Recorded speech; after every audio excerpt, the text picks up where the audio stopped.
नमस्कार विद्यार्थी मित्रांनो, तुम्ही जर आपला चॅनल सबस्क्राईब केला नसेल तर सबस्क्राईब करा आणि हा व्हिडिओ लाईक आणि शेअर करण्यासाठी मुळीच विसरू नका.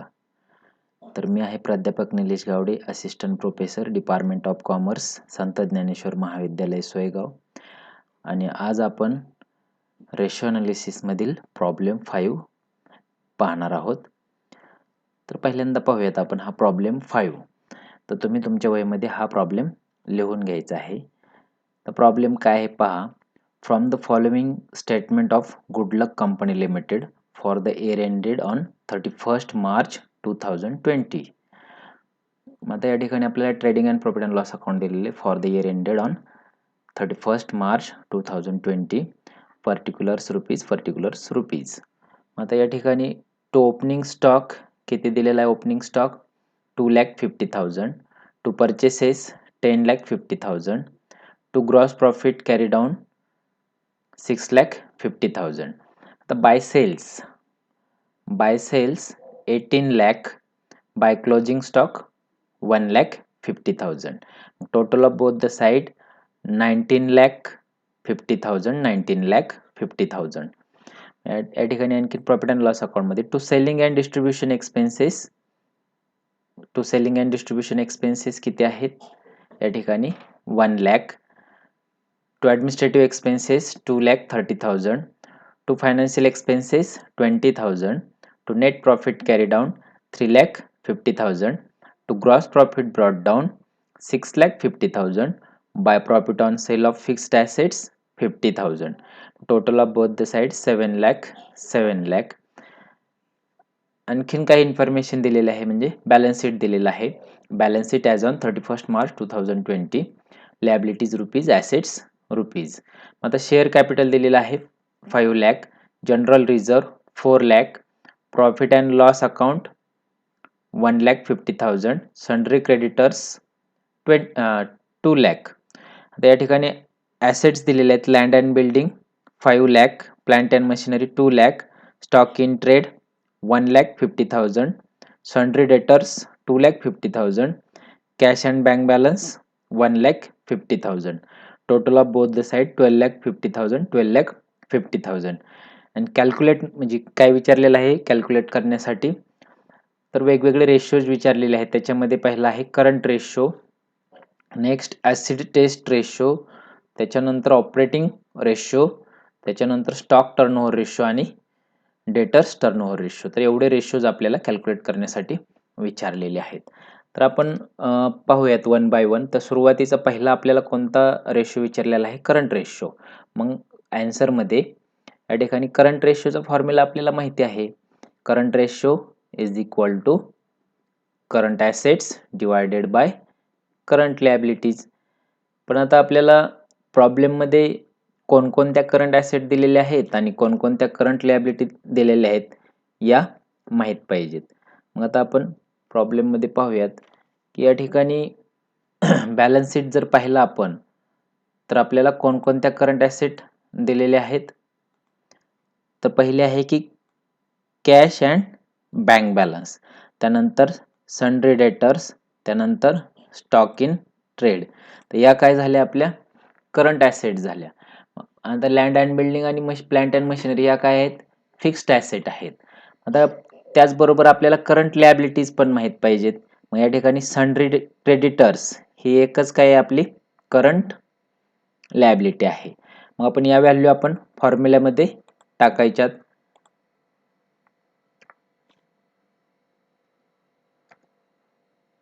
याच व्हॅल्यू आपण फॉर्म्युल्यामध्ये टाकणार. मग current ratio is equal to current assets divided by current liabilities. मग याच्यामध्ये is equal to current asset कोणकोणत्या ते आपण पाहिल्या. तर कोणकोणत्या होत्या? या ठिकाणी डेटर्स. तर आपल्याला यात जेवढ्या करंट ॲसेट आहे त्यांची टोटल घ्यावी लागेल. मग डेटर्स प्लस या ठिकाणी दुसरी करंट ॲसेट आहे स्टॉक, तिसरी करंट ॲसेट आहे कॅश. याला डिवायडेड बाय करंट लायबिलिटीज. आता या ठिकाणी एकच करंट लायबिलिटी होती सन्ड्री क्रेडिटर्स, या ठिकाणी डिवायडेड बाय क्रेडिटर्स. मग इज इक्वल टू डेटर्स किती होते? 2,50,000, स्टॉक 1,50,000 आणि कॅश पण तेवढीच होती 1,50,000. आता याला डिवायडेड बाय क्रेडिटर्स आपण पाहिले होते प्रॉब्लेममध्ये किती होते ते 2 लाख.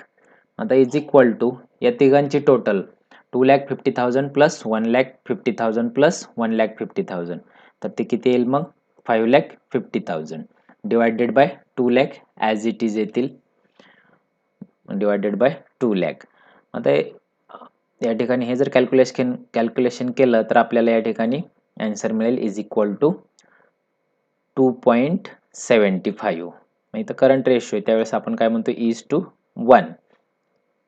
तर नेक्स्ट काय विचारलेलं आहे आपल्याला, दुसरा रेशो आहे की ॲसिड टेस्ट रेशो. मग आता ॲसिड टेस्ट रेशोमध्ये इज इक्वल टू फॉर्म्युला आपल्याला माहिती आहे, acid test ratio is equal to acid acids किंवा त्यालाच काय म्हणतो आपण liquid acids divided by liquid liabilities किंवा त्यालाच आपण म्हणतो ॲसिड लिॲबिलिटीज. आता कोणकोणत्या ॲसिड लिॲबिलिटीज आहेत ते या ठिकाणी आपण पाहूयात की या ठिकाणी स्टॉक सोडून जेवढ्या पण करंट लायबिलिटी असतील तर त्या आपल्या स्टॉक सोडून जेवढ्या ॲसेट्स असतील करंट ॲसेट्स त्या आपल्या लिक्विड ॲसेट्स. या ठिकाणी स्टॉक सोडला तर कोणत्या राहिल्या या ठिकाणी सन्ड्री डेटर्स आणि कॅश अँड बँक बॅलन्स. या ठिकाणी कॅश अँड बँक बॅलन्स आणि सन्ड्री डेटर्स या काय झाल्या आपल्या लिक्विड ॲसेट्स. मग आता लिक्विड लायबिलिटीज पण पाहूयात आपण की सन्ड्री क्रेडिटर्स एवढे एकच काय या ठिकाणी लिक्विड लायबिलिटी आहे. आलं लक्षात. मग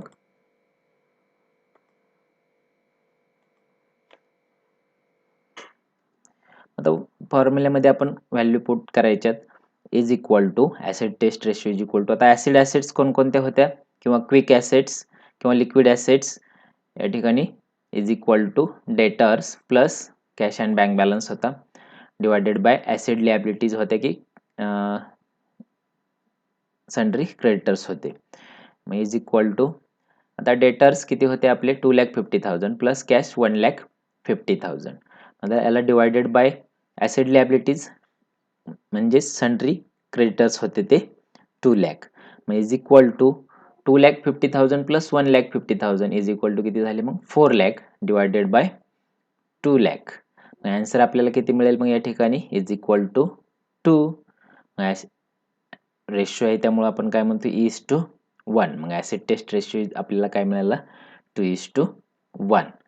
नेक्स्ट रेशो विचारलेला आहे आपल्याला त्यांनी ऑपरेटिंग रेशो. आता ऑपरेटिंग रेशोचा फॉर्म्युला आपल्याला माहिती, operating ratio is equal to cost of goods sold plus operating expenses divided by net sales into 100. आता आपल्याला ऑपरेटिंग रेशोचा फॉर्म्युला माहीत झाला की cost of goods sold plus operating expenses divided by net sales into 100. आता या ठिकाणी cost of goods sold माहिती आहे का आपल्याला, म्हणजे प्रॉब्लेममध्ये कुठं दिसलं का तर नाही. मग आपल्याला cost of goods sold calculate करावं लागेल. मग कॉस्ट ऑफ गुड्स सोल्डचा फॉर्म्युला काय आहे, cost of goods sold is equal to sales minus gross profit. बरोबर आहे. आता आपल्याला प्रॉब्लेममध्ये पाहावं लागेल या ठिकाणी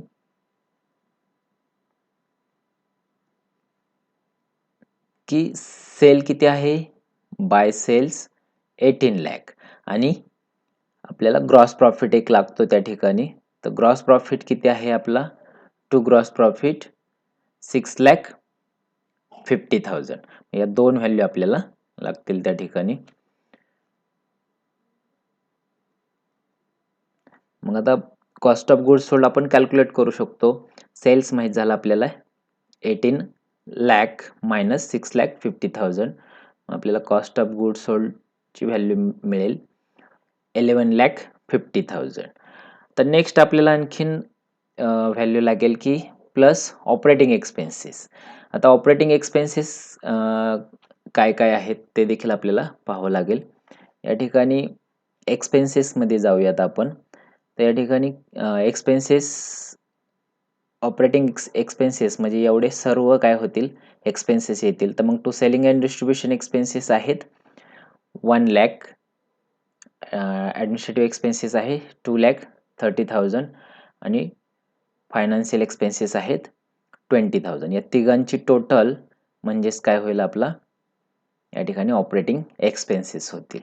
आपण ऑपरेटिंग एक्सपेन्सेस माहीत झालं आपल्याला ऑपरेटिंग एक्सपेन्सेस.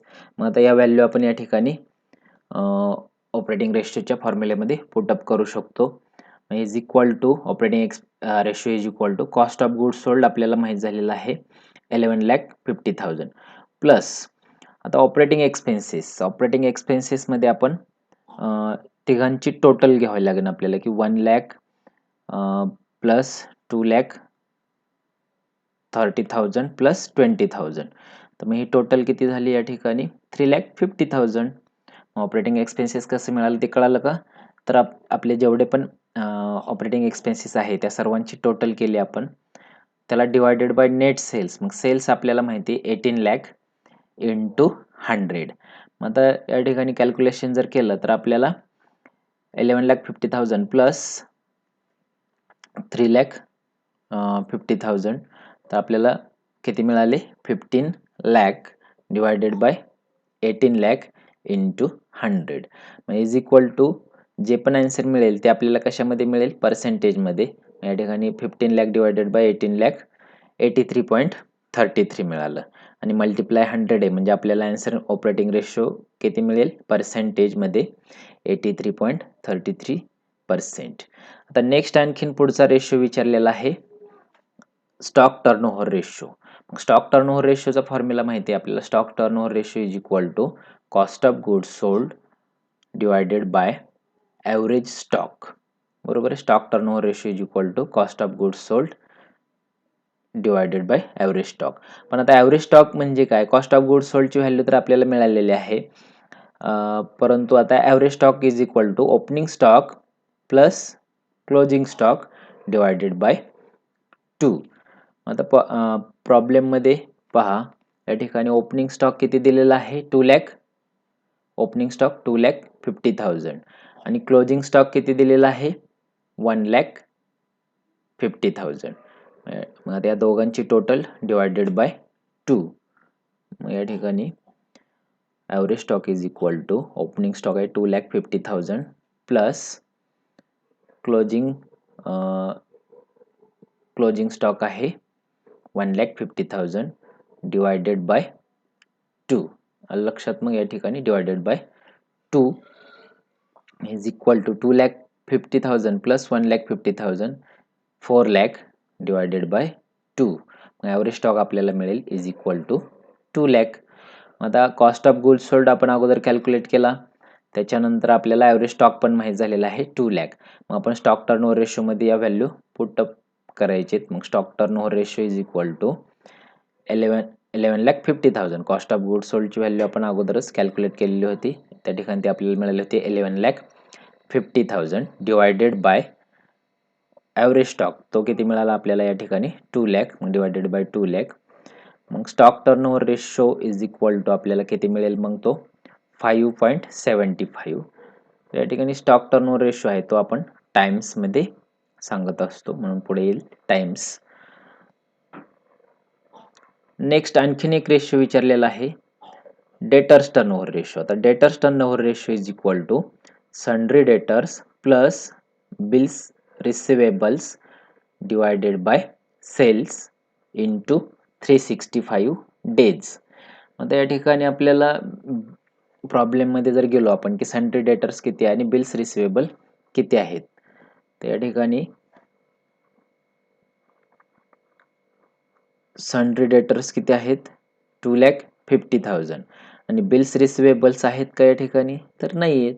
मग या ठिकाणी आपल्याला त्याची चिंता करायचं काही कारण आहे का, नाही. मग आपण सन्ड्री डेटर्स जी असेल ती किंमत याच्यामध्ये फॉर्म्युल्यामध्ये टाकणार. मग is equal to sundry debtors 2,50,000 bills receivables 0 divided by sales माहिती आहे आपल्याला 18,00,000 इंटू 365. तर हे 365 काय आहे तर एका वर्षामध्ये जेवढे दिवस असतात तेवढे दिवस आहेत. म्हणजे या ठिकाणी पर डे आपल्याला डेटर्स टर्नओव्हर रेशो कॅल्क्युलेट करावा लागतो म्हणून या ठिकाणी मल्टिप्लाय बाय 365 आहे. मग is equal to 2,50,000 divided by 18,00,000 आपल्याला आन्सर मिळेल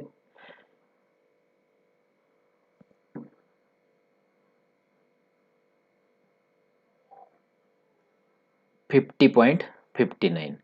तर हे काय यालाच आपण आन्सरमध्ये काय म्हणणार की हे डेजमध्ये आपल्याला मिळालं. पण आता डेज पॉईंटमध्ये असतात का? नाही. तर मग आपल्याला अप्रॉक्स व्हॅल्यू मिळेल त्याची is equal to 51 days approx. तर आता आपल्याला एवढंच विचारलेलं होतं. मला लक्षात, मग आपण या ठिकाणी सर्व रेशो कॅल्क्युलेट केलेले आहेत की करंट रेशो पण कॅल्क्युलेट केला, ॲसिड टेस्ट रेशो पण कॅल्क्युलेट केला, ऑपरेटिंग रेशो पण कॅल्क्युलेट केला, त्यानंतर स्टॉक टर्नओव्हर रेशो पण कॅल्क्युलेट केला आणि लास्टला जो विचारला होता आपल्याला डेटर्स टर्नओव्हर रेशो तो पण आपण कॅल्क्युलेट केला. तो किती मिळाला आपल्याला? 51 डेज. तर एवढंच आपल्याला विचारलं होतं. थँक्यू.